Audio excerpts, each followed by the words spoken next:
नमस्कार, स्वागत है आप सभी का संसद टीवी में। मैं हूं प्रीति सिंह। संसद के शीतकालीन सत्र का आज 8वां दिन है। सदन की कार्यवाही शुरू होने से पहले हम हाजिर हैं दोनों सदनों में आज होने वाले कामकाज का पूरा ब्यौरा लेकर हमारे खास कार्यक्रम संसद में आज के साथ। आपको हम बताएंगे कि दोनों सदनों के एजेंडे में आज जो लिस्टेड एजेंडा है वो क्या है, कौन से ऐसे महत्वपूर्ण विधेयक हैं, बिल्स हैं जो शामिल हैं।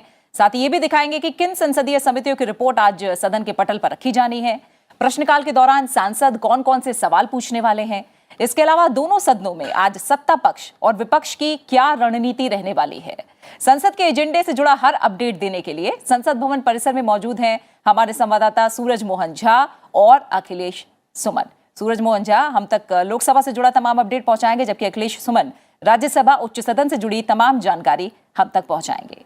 इसके अलावा स्टूडियो में हमारे साथ बीजेपी के राज्यसभा सांसद अजय प्रताप सिंह जुड़े हुए हैं और साथ ही केबी प्रसाद वरिष्ठ पत्रकार भी हमारे साथ मौजूद हैं। आप सभी का स्वागत है कार्यक्रम में। आज के एजेंडे पर हम आगे बढ़ेंगे, लेकिन एक नजर डाल लेते हैं हेडलाइंस पर। जलवायु परिवर्तन के महत्वपूर्ण मुद्दे पर लोकसभा में नियम 193 के तहत अल्पकालिक चर्चा आज। के कनिमोझी और एन.के. प्रेमचंद्रन समेत विभिन्न दलों के सांसद रखेंगे विचार और सुझाव। जलवायु परिवर्तन की वैश्विक चुनौती से निपटने के लिए भारत के प्रयासों का भी होगा जिक्र।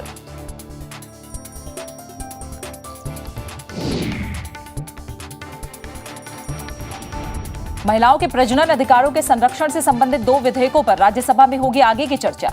सहायक रिप्रोडक्टिव प्रौद्योगिकी रेगुलेशन बिल में इससे जुड़ी सेवाओं में सुरक्षित और नैतिक तौर तरीकों को अपनाने के प्रावधान। सरोगेसी विनियमन बिल से सरोगेट माताओं का शोषण रोकने में मिलेगी मदद।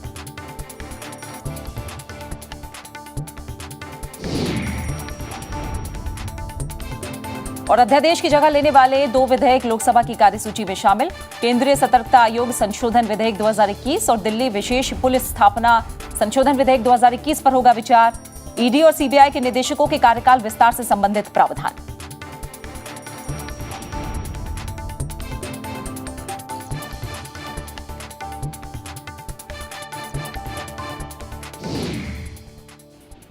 हम राज्यसभा और लोकसभा के आज के एजेंडे पर विस्तार से नजर डालेंगे और अपने मेहमानों से भी उस पर चर्चा करेंगे, लेकिन उससे पहले एक नजर डाल लेते हैं रिकैप के जरिए कि कल दोनों सदनों में क्या कुछ हुआ।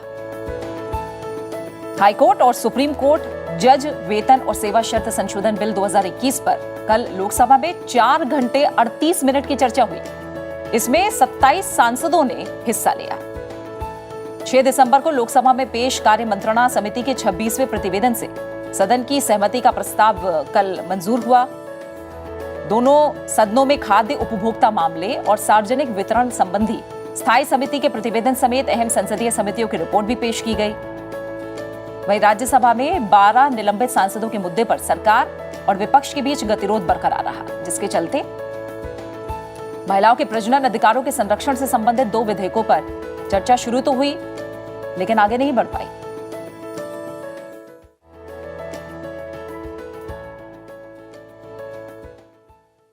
और आज के एजेंडे की अब बात करते हैं। दोनों सदनों की कार्यसूची में काफी अहम कामकाज है जो आज लिस्टेड है।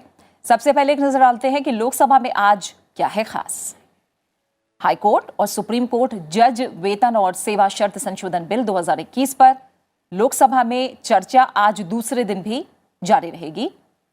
बांध सुरक्षा विधेयक 2019 पर राज्यसभा की ओर से किए गए संशोधनों पर विचार होगा, जबकि केंद्रीय सतर्कता आयोग संशोधन विधेयक 2021 और दिल्ली विशेष पुलिस स्थापना संशोधन विधेयक 2021 विचार और पारित किए जाने के लिए एजेंडे में शामिल है। जलवायु परिवर्तन के मुद्दे पर नियम 193 के तहत अल्पकालिक चर्चा भी आज होनी है। साथ ही लोक लेखा समिति और रक्षा संबंधी स्थायी समिति के प्रतिवेदन भी पेश किए जाएंगे। कृषि और प्रसंस्कृत खाद्य उत्पाद निर्यात विकास प्राधिकरण के लिए 2 सदस्यों के निर्वाचन का प्रस्ताव भी होगा। सभा पटल पर मंत्रालयों से संबंधित अहम पत्र रखे जाएंगे और प्रश्नकाल के दौरान जनहित से जुड़े तमाम महत्वपूर्ण सवाल पूछे जाएंगे।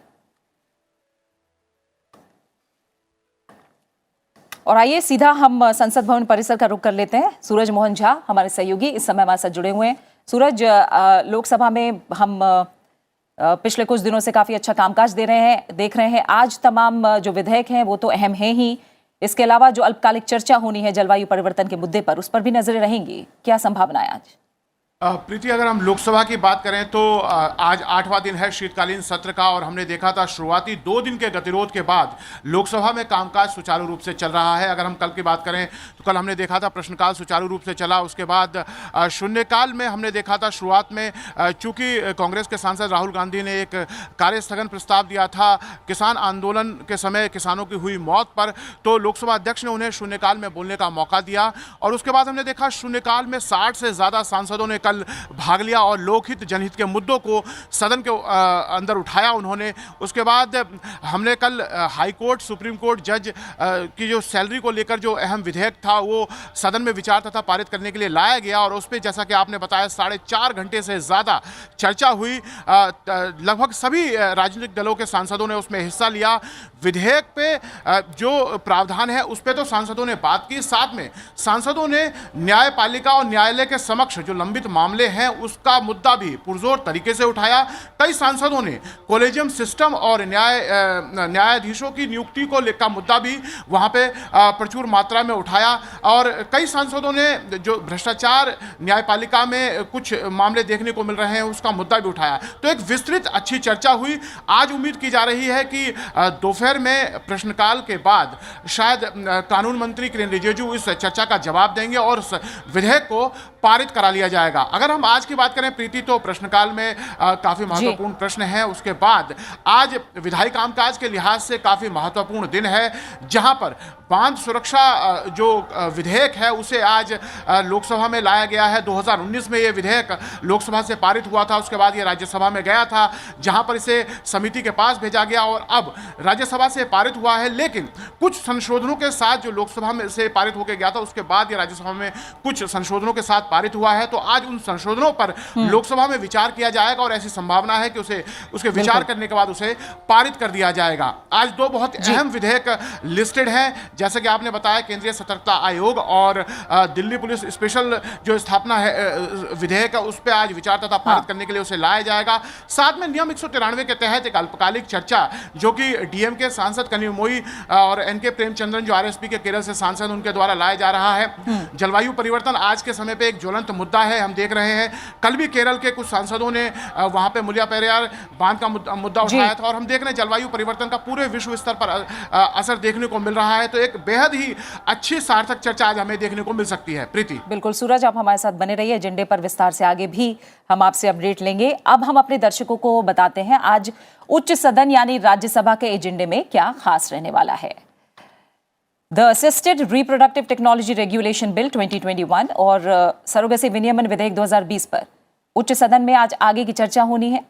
लोक लेखा समिति और रक्षा संबंधी स्थायी समिति के प्रतिवेदन भी पेश किए जाएंगे।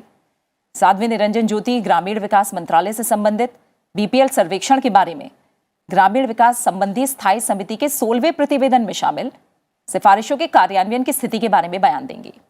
वहीं डॉक्टर सुभाष सरकार शिक्षा मंत्रालय के उच्चतर शिक्षा विभाग की 2021-22 की अनुदान मांगों पर समिति की 324वीं रिपोर्ट की सिफारिशों पर सरकार की ओर से की गई कार्रवाई के बारे में शिक्षा, महिला, बाल, युवा और खेल संबंधी स्थायी समिति के 329वीं रिपोर्ट की सिफारिशों के कार्यान्वयन की स्थिति के बारे में बयान देंगे। सभा पटल पर मंत्रालयों से संबंधित अहम पत्र रखे जाएंगे और प्रश्नकाल के दौरान जनहित से जुड़े तमाम अहम सवाल भी पूछे जाएंगे। और सीधा हम एक बार फिर रुक करेंगे संसद भवन परिसर का, जहां मौजूद है मेरे सहयोगी अखिलेश सुमन।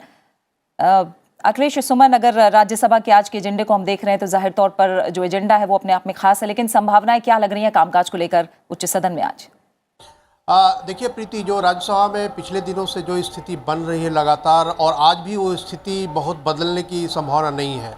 आज जो मुझे मालूम है कि आज 11 बजे जब सदन की कार्रवाई शुरू होगी उस समय विपक्षी सांसद और उसके बाद जो सत्ता पक्ष के बीच में संभावना इस बात की है कि इस बात पे विपक्षी सांसद उठाएं सवाल जो सस्पेंडेड एमपीज हैं, और जो उनकी योजना है कि सारे विपक्षी सांसद वहां से सदन से बाहर आएंगे और सदन से बाहर आकर महात्मा गांधी की मूर्ति के सामने वो प्रदर्शन करेंगे, ऐसी उन्होंने जानकारी दी है।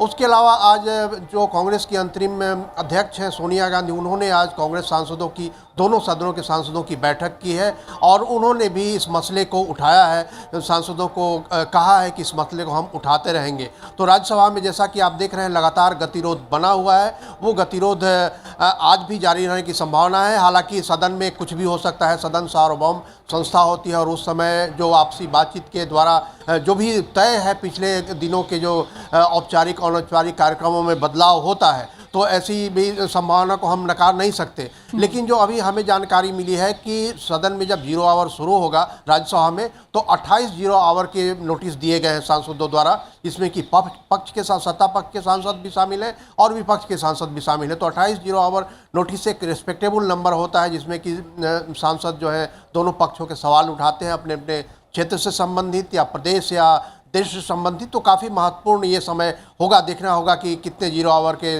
नोटिस का रिस्पेक्ट होता है सदन में। उसके अलावा स्पेशल मेंशन के भी 4 सूचनाएं अभी तक है कि 4 स्पेशल मेंशन अभी तक जो हमारी जानकारी के मुताबिक अभी हो सकता है 10:30 बजे तक उसमें और इजाफा हो जाए। तो अभी इतने हैं, लेकिन जो संभावनाएं हैं आप देख रहे हैं कि कल जिस तरीके से पार्लियामेंट्री अफेयर्स मिनिस्टर ने कहा था कि हम डीन के बीच में कोई विधेयक नहीं पास करेंगे, तो आज वो क्या स्थिति रहती है, इस स्थिति पर निर्भर रहेगा कि आज सदन का कामकाज किस तरीके से चल पाता है। प्रीति। बिल्कुल, अखिलेश आप हमारे साथ बने रहिए।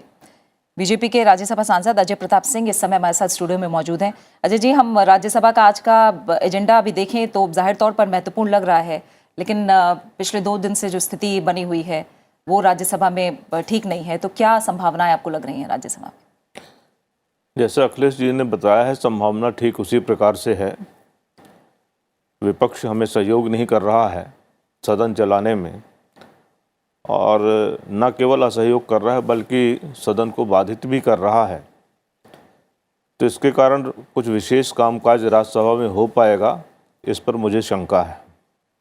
बिल्कुल, लेकिन प्रसाद सर, जो लिस्टेड एजेंडा है, भले ही राज्यसभा और लोकसभा की बात करें, और कुछ अच्छे संकेत हमें लोकसभा से अब दिख भी रहे हैं, कामकाज को लेकर काफ़ी अच्छा डिस्कशन है, लेकिन लोकसभा में गतिरोध जो है वो बरकरार है।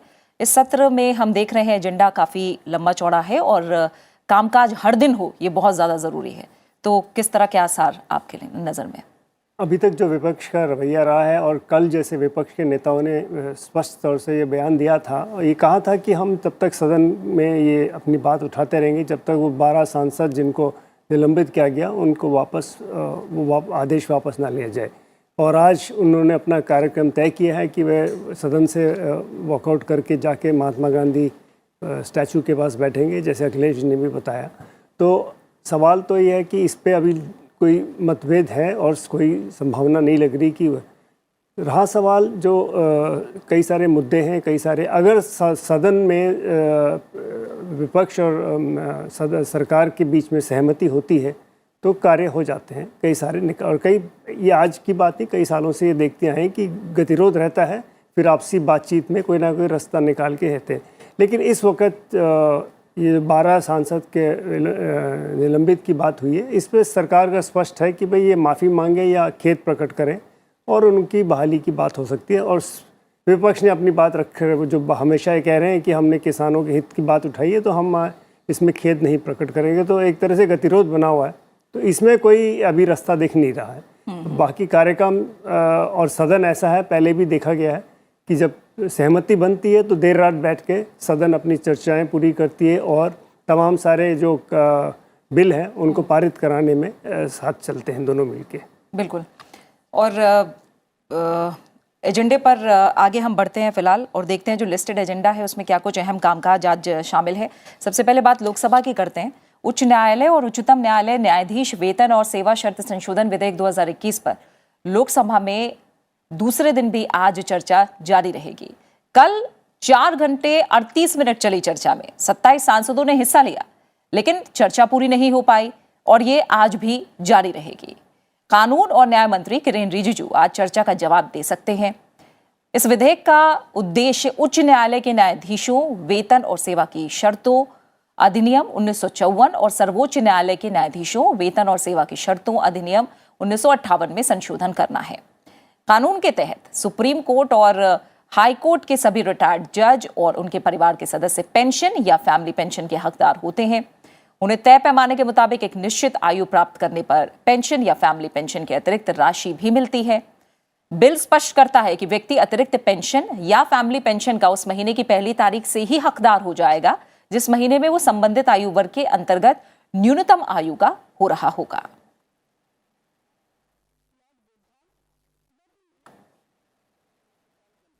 सूरज मोहन झा मेरे सहयोगी जुड़े हुए हैं संसद भवन परिसर से, उनका हम रुख करेंगे। सूरज, जैसा हम देख भी रहे हैं और कल हमने काफी अच्छी चर्चा इस बिल को लेकर देखी और जो संभावनाएं भी थी, जो उम्मीद भी थी कि जाहिर तौर पर जो बिल है वो पेंशन और वेतन से जुड़ा हुआ है, लेकिन इसके तहत जो चर्चा होगी उसमें जो ब्रॉडर प्रोस्पेक्ट हैं जुडिशरी सिस्टम को लेकर वो भी सामने आएंगे और यही हमें कल चर्चा में भी देखने को मिला।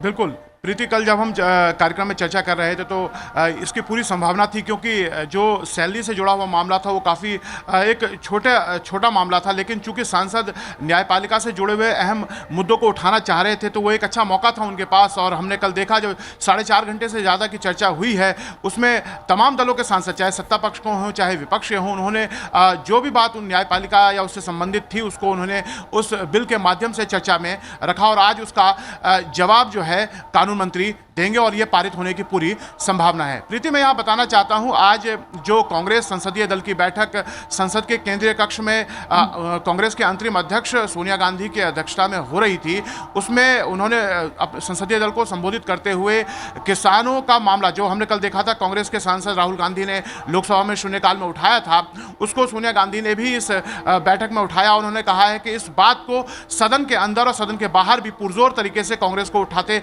रहना होगा। साथ में उच्च सदन में जो 12 सांसदों का निलंबन का मुद्दा था उसको भी सोनिया गांधी ने एक अद्भुत घटना बताया है और कहा है कि ये मुद्दा जो है इसे छोड़ा नहीं जाएगा और पुरजोर तरीके से इसको भी उठाया जाएगा। साथ में कांग्रेस के अंतरिम अध्यक्ष सोनिया गांधी ने प्राइस राइज का मुद्दा भी वहां उठाया है और कहा है इसे सदन में पुरजोर तरीके से उठाना है, क्योंकि देश के आम लोगों का जीवन महंगाई की वजह से बहुत ही मुश्किल हो गया है। और साथ में उन्होंने कहा है कि सदन के अंदर सीमा से जुड़े हुए जो मामले हैं उसका भी उठाना चाहिए, उस पर एक विस्तृत चर्चा होनी चाहिए। प्रीति, ठीक है, आगे लिस्टेड एजेंडे पर आगे बढ़ते हैं और जो दूसरा बिल है उसके बारे में फिलहाल बता दें।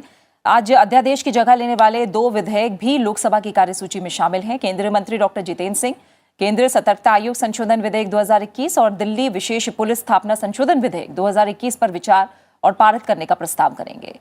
केंद्रीय सतर्कता आयोग संशोधन बिल 2021 में प्रवर्तन निदेशालय यानी ईडी के निदेशक के कार्यकाल को 5 वर्ष तक किए जाने का प्रस्ताव किया गया है। निदेशक का कार्यकाल नियुक्ति की प्रारंभिक तारीख से 5 वर्ष पूरे होने तक एक बार में 1 वर्ष तक बढ़ाया जा सकता है। कमेटी के सुझाव पर यह एक्सटेंशन जनहित में दिया जा सकता है। वर्तमान में प्रवर्तन निदेशक का जो कार्यकाल है वो न्यूनतम 2 वर्ष का होता है। संसद की मंजूरी के बाद यह बिल 14 नवंबर 2021 को जारी केंद्रीय सतर्कता आयोग संशोधन अध्यादेश 2021 की जगह लेगा। जबकि दिल्ली विशेष पुलिस स्थापना संशोधन विधेयक 2021 में सीबीआई के निदेशक के कार्यकाल को 5 वर्ष तक किए जाने का प्रस्ताव किया गया है। समिति के सुझाव पर जनहित में सीबीआई निदेशक का कार्यकाल नियुक्ति की प्रारंभिक तारीख से 5 वर्ष पूरे होने तक एक बार में 1 वर्ष तक बढ़ाया जा सकता है। वर्तमान में सीबीआई निदेशक का कार्यकाल न्यूनतम 2 वर्ष होता है। संसद की मंजूरी के बाद ये बिल 14 नवंबर 2021 को जारी दिल्ली विशेष पुलिस स्थापना संशोधन अध्यादेश की जगह लेगा।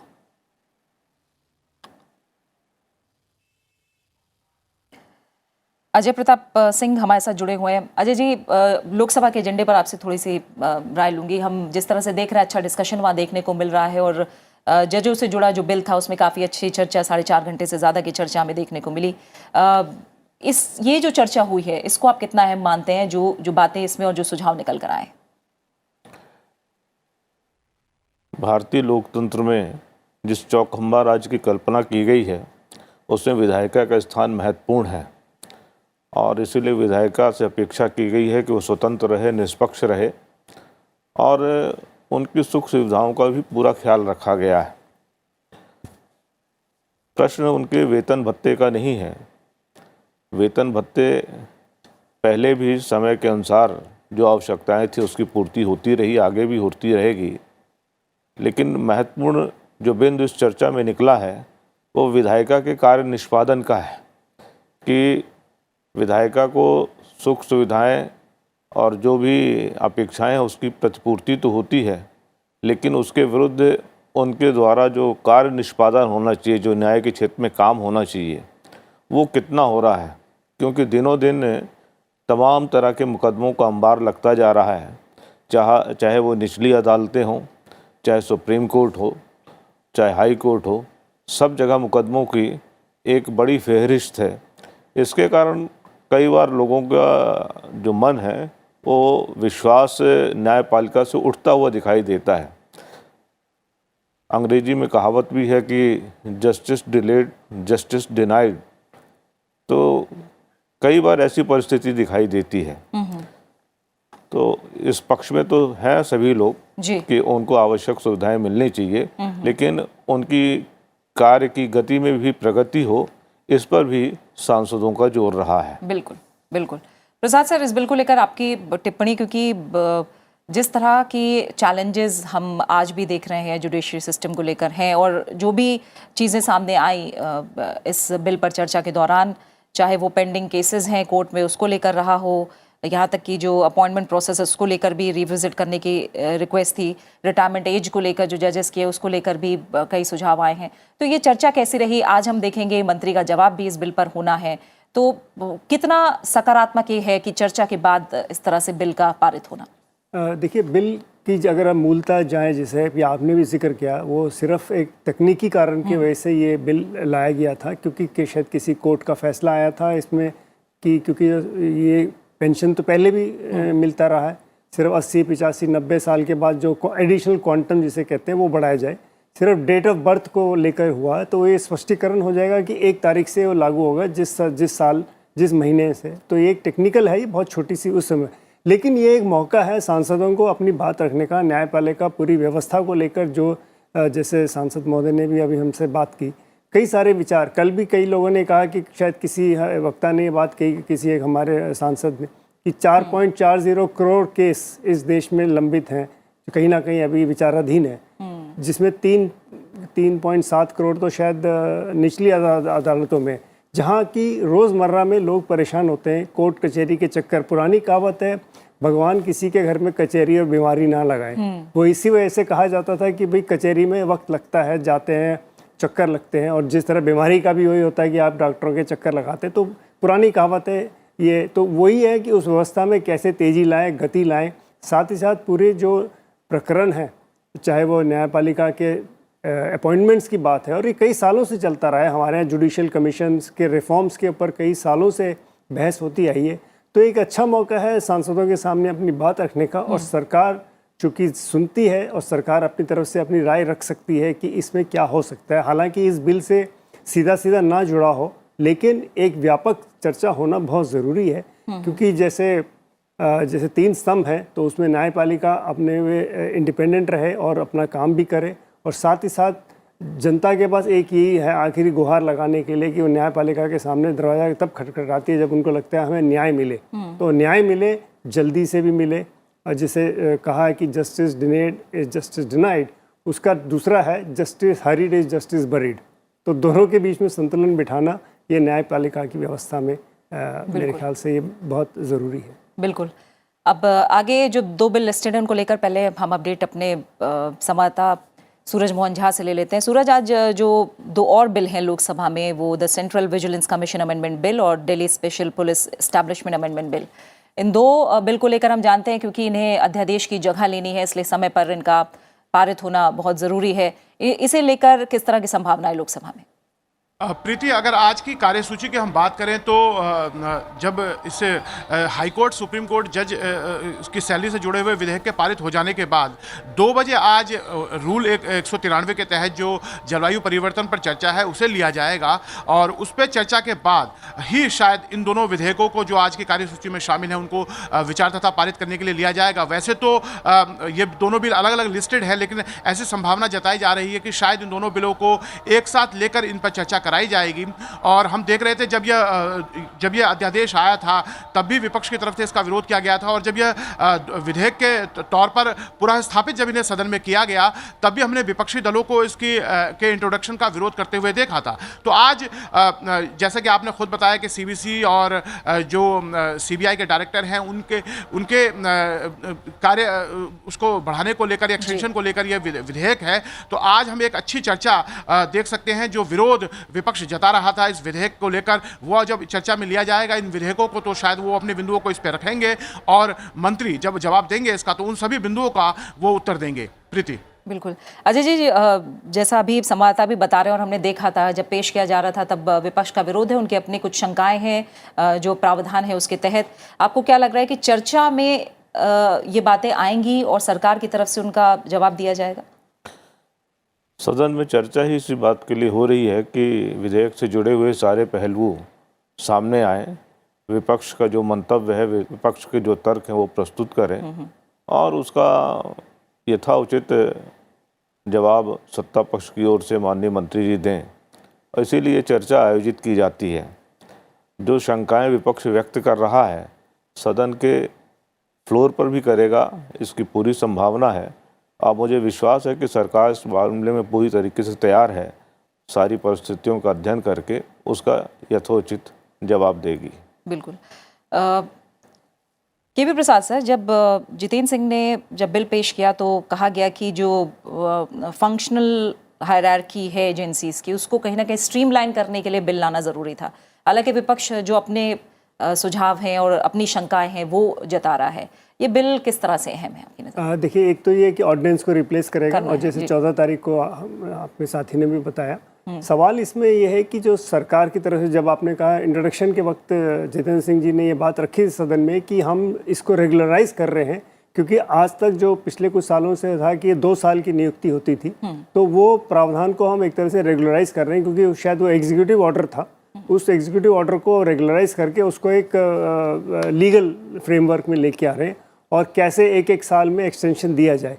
विपक्ष की ओर से जो पहले भी इंट्रोडक्शन की स्टेज में और उससे पहले भी जो बाहर सदन के बाहर भी जो स्वर सुनाई दिए, उनका खासकर ऑब्जेक्शन तो इस बात का है कि भाई सरकार के ऊपर एक तरह से जो उच्च अधिकारी रहेंगे, जो ईडी के और सीबीआई के, वो कहीं ना कहीं सरकार के इशारों पे ना चले, ऐसा उनकी आशंका है। तो मेरे ख्याल से ये सब चीज़ें विपक्ष जब अपनी बात रखता है, और स्ट्रीमलाइनिंग की बात तो अच्छी है कि अगर उसमें एक कानूनी प्रावधान सरकार ला रही है, लेकिन बहस के दौरान क्या निकल के आता है, उसका निष्पक्ष क्या निकलेगा, और सरकार की तरफ से इंट्रोडक्शन स्टेज में जो मंत्री जी ने कहा उसके आगे क्या हो सकता है, अगर कोई सकारात्मक इसमें रास्ता निकलता है, क्योंकि अंततः ये संस्थाएं हैं जिनके ऊपर लोगों का विश्वास रहता है कि ये एक ऐसी, क्योंकि अक्सर हम सुनते हैं कोई ना कोई जब संगीन मामला होता है लोगों की तरफ से डिमांड होती है सीबीआई को इंक्वायरी कराए। वो इसलिए कहते हैं कि लोगों को विश्वास है कि एक निष्पक्ष जांच होगी और अच्छी जांच होगी और परिणाम उसके निकलेंगे, जो कि अंततः कोर्ट में जाकर फैसले जब सुनाए जाएं तो उस पर परिपूर्ण हो। तो मेरे ख्याल से ये बिल्कुल ज़रूरी है कि बहस हो, और साथ ही साथ इसलिए विपक्ष की तरफ से स्टैट्यूटरी रेजोल्यूशंस लाए गए जो कि इसको अपोज कर रहे हैं, उनकी मंशाएं साफ हैं। वो दोनों साथ जब बिल पेश होंगे तो उसी वक्त ये इसमें चर्चा होगी। बिल्कुल बिल्कुल। और अब लोकसभा के बाद राज्यसभा के एजेंडे की बात कर लेते हैं। और अगर हम राज्यसभा के आज की कार्यसूची देखें तो एजेंडे में महिलाओं के प्रजनन अधिकारों के संरक्षण से संबंधित 2 महत्वपूर्ण बिल आज कार्यसूची में शामिल हैं। The assisted reproductive technology regulation bill 2021 और सरोगेसी विनियमन विधेयक 2020। इन दोनों पर आज उच्च सदन में आगे की चर्चा होनी है। केंद्रीय स्वास्थ्य और परिवार कल्याण मंत्री डॉक्टर मनसुख मांडविया ने विधेयक पर कल विचार का प्रस्ताव किया था। बीजेडी सांसद ममता मोहांता ने चर्चा की शुरुआत की, लेकिन गतिरोध की वजह से आगे चर्चा नहीं हो पाई। सहायता प्राप्त जननीय प्रौद्योगिकी विनियमन विधेयक के मुताबिक एआरटी यानी असिस्टेड रिप्रोडक्टिव टेक्नोलॉजी क्लिनिक और बैंक को national registry of banks and clinic of India में रजिस्टर्ड होना अनिवार्य होगा। सहायक प्रजनन तकनीक यानी एआरटी का इस्तेमाल इनफर्टिलिटी की समस्या के समाधान के लिए किया जाता है। विधेयक के प्रावधानों के मुताबिक एआरटी प्रक्रिया के लिए सेवा की मांग करने वाले दोनों पक्षों और डोनर की लिखित सहमति जरूरी होगी। सबसे अहम बात यह है कि इस प्रक्रिया से जन्मे बच्चे को वही अधिकार मिलेंगे जो कमीशनिंग कपल के प्राकृतिक बच्चे को मिलेंगे। लोकसभा से विधेयक को मंजूरी मिल चुकी है। वहीं सरोगेसी विधेयक का उद्देश्य व्यवसायिक सरोगेसी पर रोक लगाना और नैतिक सरोगेसी की अनुमति देना है। बिल केंद्रीय स्तर पर राष्ट्रीय सरोगेसी बोर्ड और राज्य स्तर पर राज्य सरोगेसी बोर्ड के गठन का प्रावधान करता है।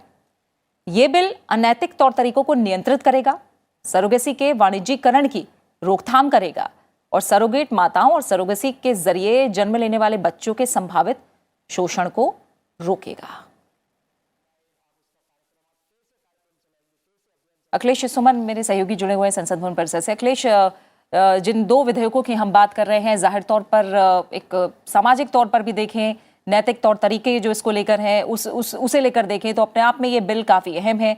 लोकसभा से बिल पारित हुआ है, अब कितनी ज़रूरत आज के समय में है कि एक अच्छी चर्चा के बाद राज्यसभा से भी ये बिल जल्दी से जल्द पारित हो? निश्चित तौर पे प्रीति, बहुत ही अहम बिल है और इसका जो मानवीय पहलू है वह काफ़ी महत्वपूर्ण है। और जैसा कि आप जानते हैं कि इसी महत्ता की वजह से इस बिल को पहले सेलेक्ट कमेटी में भेजा गया था और उसके बाद ये सदन में आया है। लोकसभा से पारित हो चुका है और कल जो राज्यसभा में हुआ, दोनों बिल को क्लब करके इस पर चर्चा शुरू हुई, क्योंकि माना ये जा रहा है कि दोनों बिल एक दूसरे के पूरक हैं और एक दूसरे से संबंधित हैं। क्योंकि एक बिल में जहां सरोगेसी की बात है, जहां कि आप महिला के शरीर के अंदर भ्रूण डालते हैं, वहीं दूसरे में बाहर से उसको डेवलप करके उसके बाद महिला के भ्रूण में डाला जाता है। तो ये काफ़ी महत्वपूर्ण है। और इसमें सबसे जो महत्वपूर्ण बात यह है कि देखिए, सरोगेसी के तकरीबन 1000 क्लिनिक है, काफ़ी कम क्लिनिक है अभी भी, लेकिन अगर जो दूसरा है जो उसका करीब करीब 10,000 से ज़्यादा क्लिनिक है। तो इनको पूरी तरह से रेगुलेट करना ताकि एक ऐसे स्टैंडर्ड प्रदान करें। उसके अलावा जो शामिल है, इसमें महिलाएं शामिल हैं, उनको एक इंश्योरेंस की भी व्यवस्था हो ताकि उनके जीवन पर अगर कोई खतरा है, चाहे वो मानसिक तरीके का हो या शारीरिक तरीके का हो, जिस तरीके का भी खतरा हो तो उनका इंश्योरेंस से पेमेंट हो सके। उसके अलावा इसके अंदर जो अनैतिक काम काज हैं या इसके अंदर अगर जो सेक्स सिलेक्शन की बात होती है उसे भी किस तरीके से रोका जाए। इसीलिए पूरी तरह से नेशनल स्तर से लेकर स्टेट लेवल तक इसमें एक बोर्ड बनाने की बात है दोनों बिलों में, और उस बोर्ड के माध्यम से इसको रेगुलेट किया जाएगा। तो ये काफ़ी कह सकते हैं कि ये व्यक्तिगत से लेके सरकार, राज्य सरकार और केंद्र सरकार तीनों का इसमें इन्वॉल्वमेंट होगा। और इस इन्वॉल्वमेंट के बाद इस बिल के माध्यम से तकरीबन जो एक अनुमान है कि तकरीबन 3 करोड़ जो ऐसे कपुल हैं जो किसी शारीरिक या किसी अन्य कारणों से नहीं बच्चा ऑर्गेनिक तरीके से वो पैदा कर सकते हैं, तो उनको लाभ होगा। तो यह एक सच में एक बहुत आज के दिन में बहुत ही अहम और मानवीय बिल है।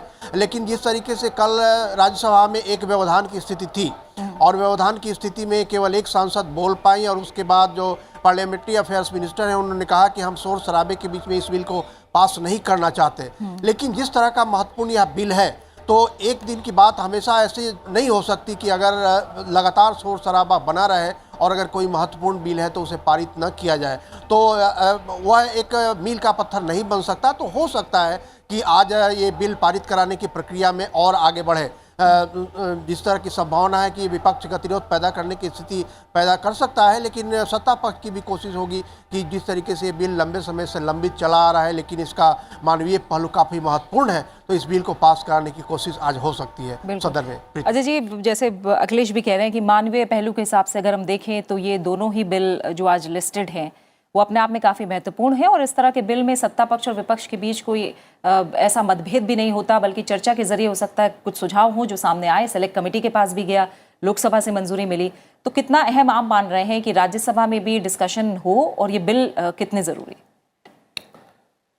ये दोनों ही विधेयक देश की आधी आबादी महिलाओं से जुड़े हुए हैं और महिलाओं से भी विशेषकर उनके मातृत्व से जुड़े हुए हैं।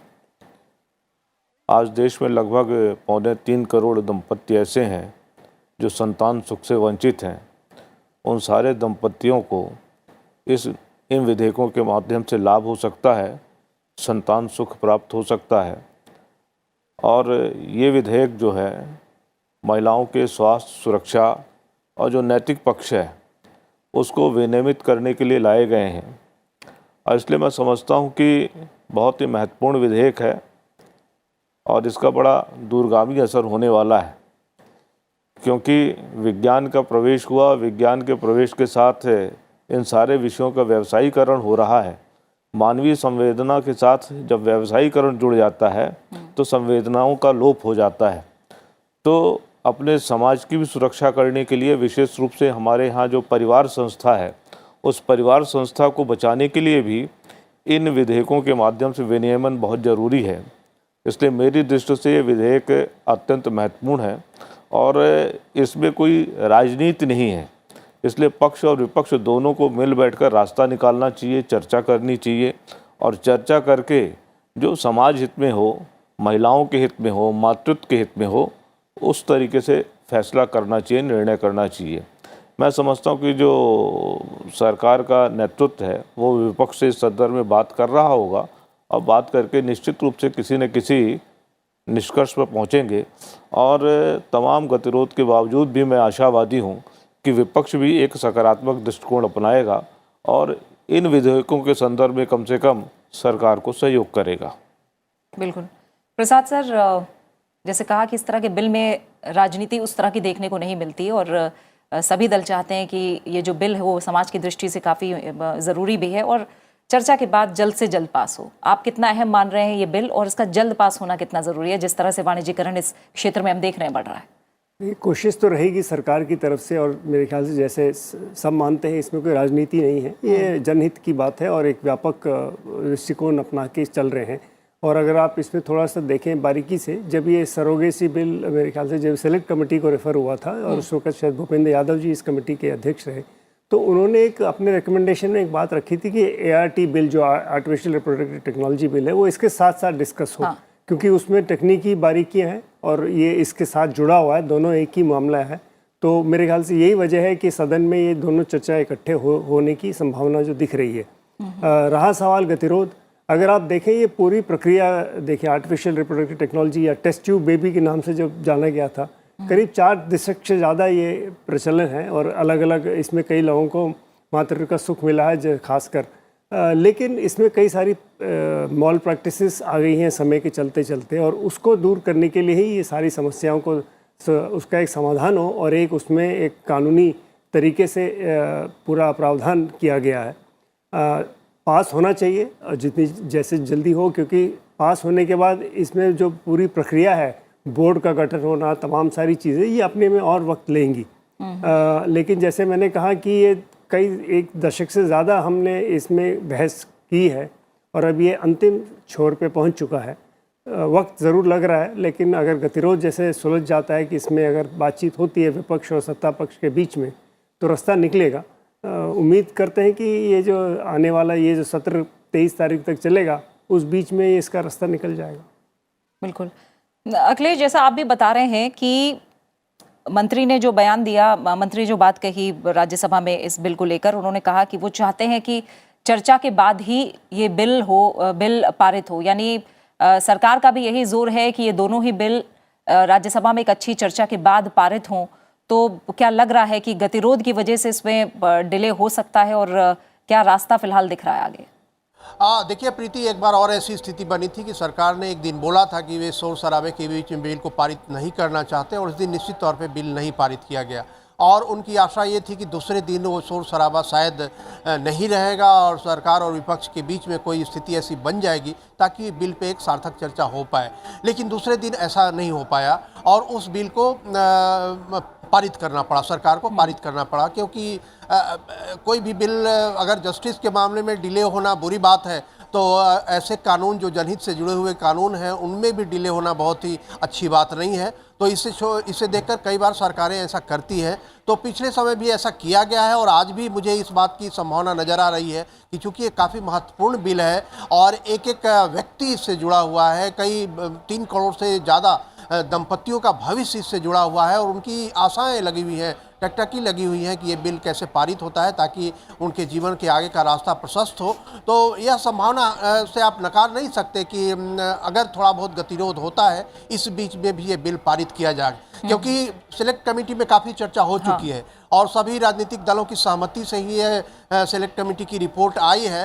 तो कह सकते हैं कि इसमें कुछ नई बातें अगर आएंगी तो निश्चित तौर पे स्वागत योग्य होगा, लेकिन उसके साथ साथ कई ऐसी बातें भी आती हैं जो एक आम तौर पे महिला सुरक्षा या दंपति सुरक्षा या बाल सुरक्षा से संबंधित कई बातें ऐसी भी सदन में किसी बिल के चर्चा के माध्यम से उभरती है जिस पर कि सरकार और देश का ध्यान भी आकर्षित होता है। तो चर्चा हो तो निश्चित तौर पे इससे ज़्यादा इनलाइटनिंग मूवमेंट कोई नहीं होता, लेकिन अगर चर्चा नहीं हो पाती है किसी अन्य कारणों से, राजनीतिक कारण बहुत सारे होते हैं सदन में, फिर भी इस बात की संभावना बना के रखा जाता है। विपक्ष भी इस बात का कंसेशन कई बार देता है कि आप बिल पास कराएं, हमारे जो मुद्दे हैं वो हमारे मुद्दे, हम अपने मुद्दे पे कायम रहेंगे। तो ऐसी आप सदन के फ्लोर पे कई बार ऐसी स्थिति देखेंगे कि विपक्ष भी ज़रूरत से ज़्यादा व्यवधान नहीं करता और सदन का जो कार्यक्रम है उसे चलने देता है, खास करके बिल के बारे में। तो ऐसी संभावना मुझे आज भी नज़र आ रही है। बिल्कुल अजय जी, सब ये चाहते हैं कि ठीक है मुद्दे उठे, अपनी बात कही जाए, लेकिन जो ज़रूरत से ज़्यादा व्यवधान है, जैसा अभी कह रहे हैं अखिलेश,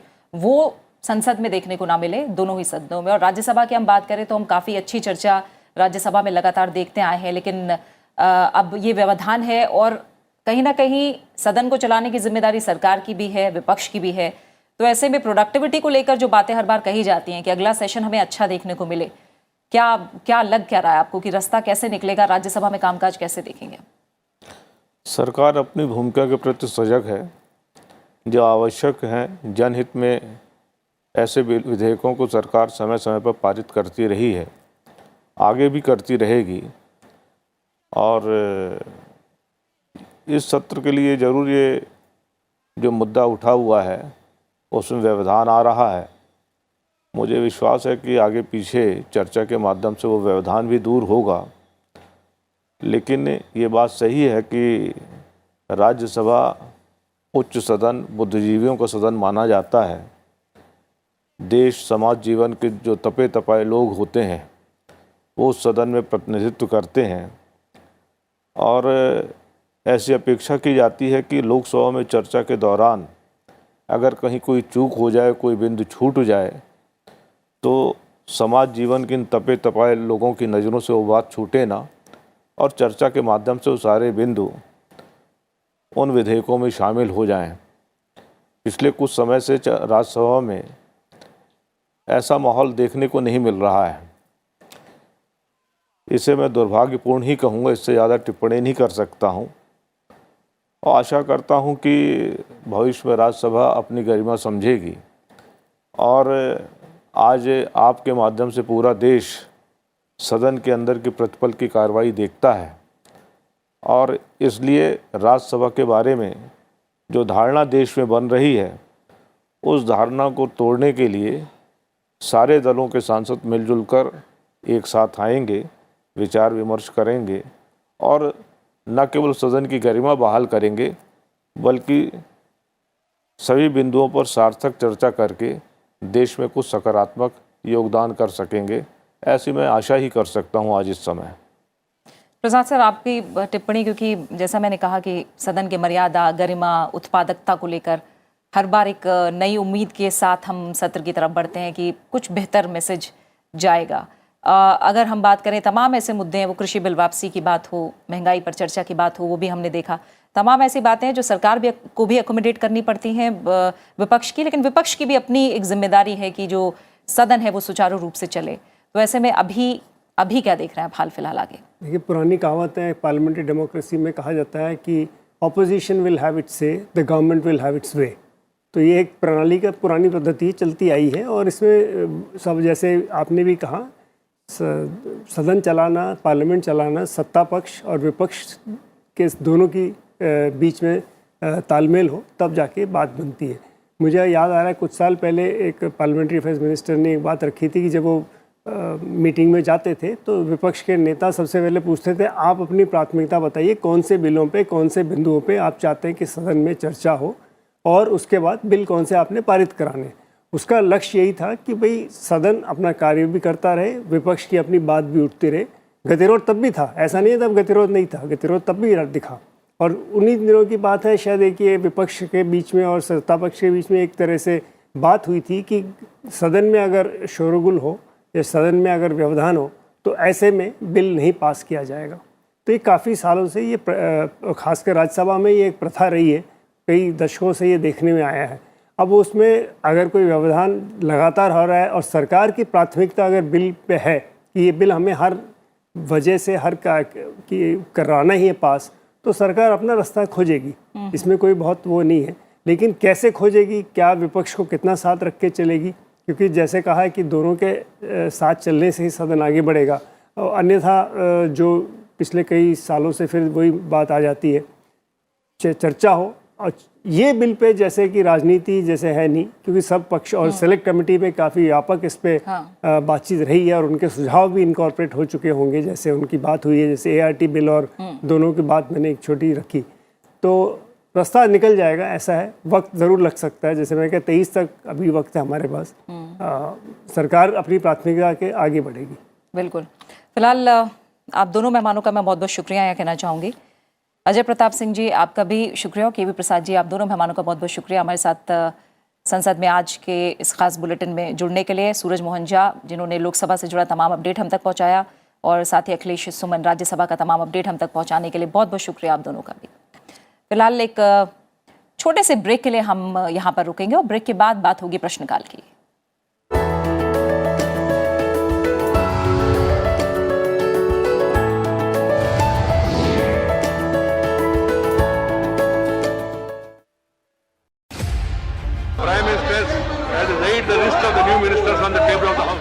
माननीय सदस्यगण, संसद की कार्यवाही के दिन भर का हाल। Question number 201। मेरा प्रश्न ये है, प्रश्नकाल से लेकर विधेयकों की चर्चा। हम चर्चा के लिए तैयार है। तो question is that the bill be passed. पक्ष विपक्ष की हर छोटी बड़ी बात। Law has been pass. एक स्पेशल कमेटी कॉन्स्टिट्यूट करनी चाहिए। मैं आपके नोटिस को लाना चाहता हूँ। प्राथमिक रूप से काफी तैयारियां की थी। दोनों सदनों का लगातार लाइव अब से संसद टीवी पर।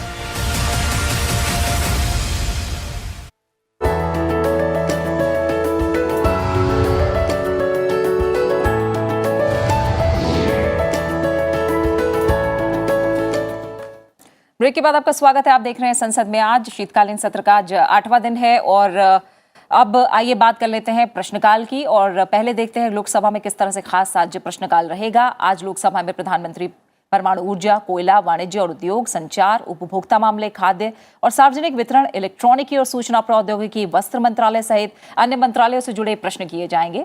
एक नजर कुछ अहम सवालों पर डालते हैं। सांसद तालारी रंगैया रेल मंत्रालय से किसान रेल से जुड़ा प्रश्न पूछेंगे।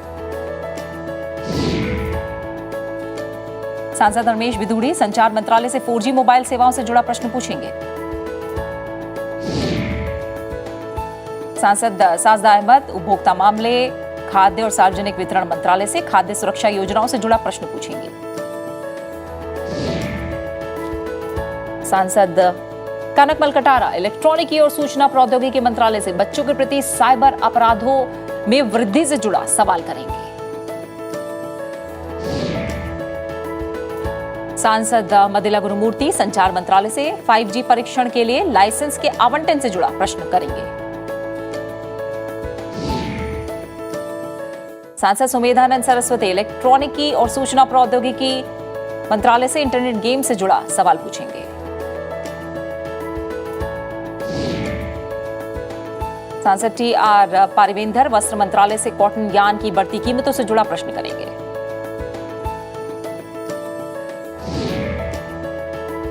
सांसद TN प्रथापन वाणिज्य और उद्योग मंत्रालय से देश में विदेशी कंपनियों के बंद होने से जुड़ा प्रश्न पूछेंगे।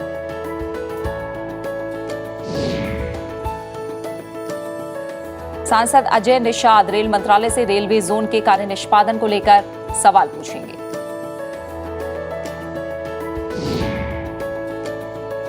सांसद दुलाल चंद्र गोस्वामी संचार मंत्रालय से बिहार में नेशनल ब्रॉडबैंड मिशन से संबंधित सवाल करेंगे। सांसद डॉक्टर भारती तिरुभाई श्याल कोयला मंत्रालय से कोयला गैसीकरण से जुड़ा प्रश्न पूछेंगे।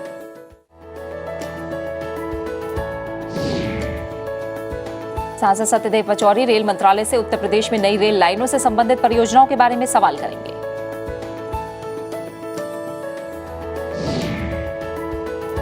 सांसद जसकौर मीणा रेल मंत्रालय से रेल कौशल विकास योजनाओं के बारे में प्रश्न पूछेंगे।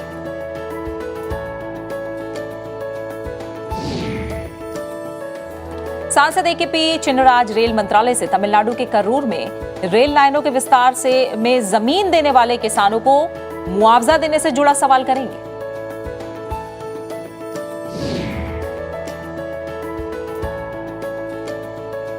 सांसद धर्मेंद्र कश्यप रेल मंत्रालय से उत्तर प्रदेश में रेलवे स्टेशनों के राजस्व से जुड़ा प्रश्न करेंगे। सांसद अच्युतानंदन सामंत उपभोक्ता मामले, खाद्य और सार्वजनिक वितरण मंत्रालय से प्रधानमंत्री गरीब कल्याण अन्न योजना से संबंधित प्रश्न करेंगे।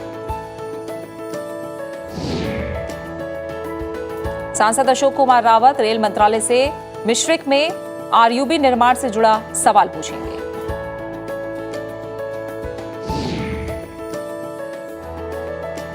सांसद कुमारी रामया हरिदास वस्त्र मंत्रालय से वस्त्र क्षेत्र में नौकरियों के सृजन से जुड़ा प्रश्न पूछेंगे।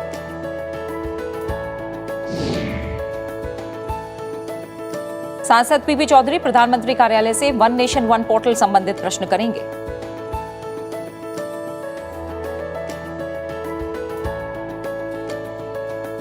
और अब बात राज्यसभा में पूछे जाने वाले प्रश्नों की। आज सहकारिता, शिक्षा, गृह, पंचायती राज, सड़क परिवहन और राजमार्ग मंत्रालय, ग्रामीण विकास, कौशल विकास और उद्यमिता, सामाजिक न्याय और अधिकारिता, जनजातीय कार्य, महिला और बाल विकास मंत्रालय से जुड़े प्रश्न पूछे जाएंगे। एक नजर कुछ अहम सवालों पर। सांसद डॉक्टर अनिल अग्रवाल गृह मंत्रालय से एनआईए द्वारा मारे गए छापों से जुड़ा प्रश्न पूछेंगे। सांसद शमशेर सिंह ढुलो महिला और बाल विकास मंत्रालय से साल 2021 के लिए वैश्विक भुखमरी सूचकांक रैंकिंग से जुड़ा प्रश्न पूछेंगे। सांसद रेवती रमन सिंह महिला और बाल विकास मंत्रालय से कार्यस्थल पर महिलाओं के शोषण से जुड़ा सवाल करेंगे। सांसद इरन कराडी जनजातीय कार्य मंत्रालय से कर्नाटक में एकीकृत जनजातीय विकास परियोजना से जुड़ा प्रश्न पूछेंगे।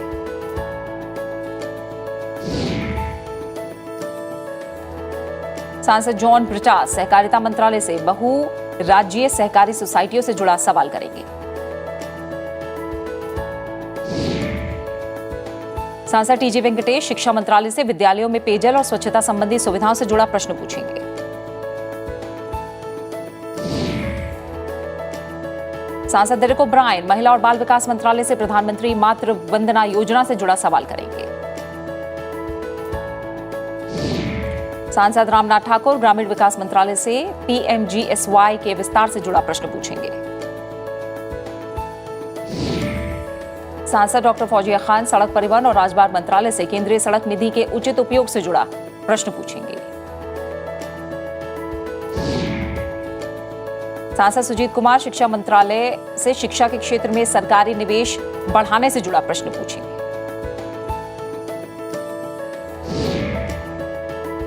सांसद एम शनमुगम गृह मंत्रालय से मानवाधिकारों के उल्लंघन से जुड़ा सवाल करेंगे।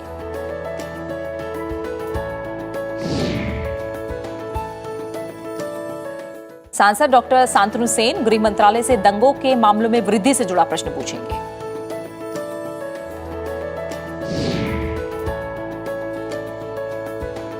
सांसद के आर.एन. राजेश कुमार ग्रामीण विकास मंत्रालय से जिला ग्रामीण विकास अभिकरण में फेरबदल किए जाने से जुड़ा सवाल करेंगे।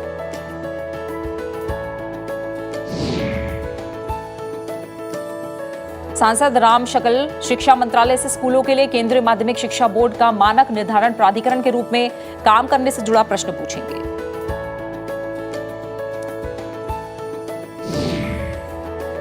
सांसद कपिल सिब्बल ग्रामीण विकास मंत्रालय से मनरेगा के अंतर्गत लाभार्थियों से जुड़ा प्रश्न पूछेंगे।